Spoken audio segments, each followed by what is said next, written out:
پھر زندگی کا ایک تیسرا عہد آتا تھا جو 50 سال کی عمر میں شروع کرتے تھے کہ اب اللہ اللہ کرنے کا، جو بھی ان کے یہاں کانسیپٹ ہے، رام رام کرنے کا، اب وہ وقت ہے، اب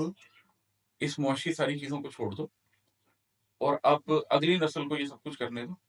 تو بیک وقت 3 نسلیں چل رہی ہیں، ایک نسل تحصیل علم میں ہے، ایک نسل دنیا کے معاش کے معاملات میں ہے، اور ایک نسل وہ ہے جو ان ساری چیزوں سے پیچھے ہو گئی ہے اور اب اپنے جانے کا فیصلہ کر رہی ہے۔ ظاہر ہے ہم بحیثیت مسلمان کے اس میتھڈولوجی سے تو ایگری نہیں کرتے ہیں، لیکن اگر آپ کو کہیں سے کوئی ایسی بات ملے کہ جس سے کوئی میٹافوریکلی کوئی خوبصورت معنی ایسا ہو رہا ہو، تو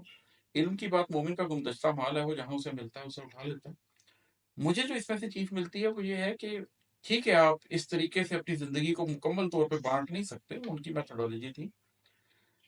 لیکن اس کانسیپٹ میں کچھ جان ہے کہ زندگی کا کچھ وقت ایسا ہونا چاہیے جو تحصیل علم میں لگے،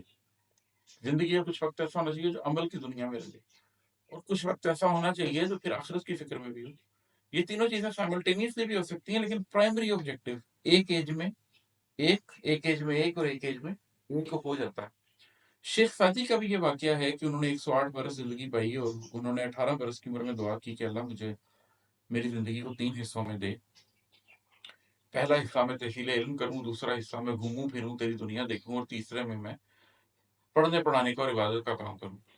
تو اس کے بعد کہتے ہیں کہ ان کی یہ دعا قبول ہوئی اور 18 سے 48 برس کی عمر تک وہ تحصیل علم کرتے رہے، مختلف جگہ سے علم حاصل کرتے رہے۔ اس کے بعد 48 سے 78 برس کی عمر تک وہ دنیا پھرتے رہے، گھومتے رہے، اور پھر اس کے بعد آخری 30 برس انہوں نے ریاضت میں، مجاہدے میں، عبادت میں صرف کی۔ تو یہ ایک تاثر ہے، یہ ایک خوبصورت چیز ہے جو کی جا سکتی ہے۔ تو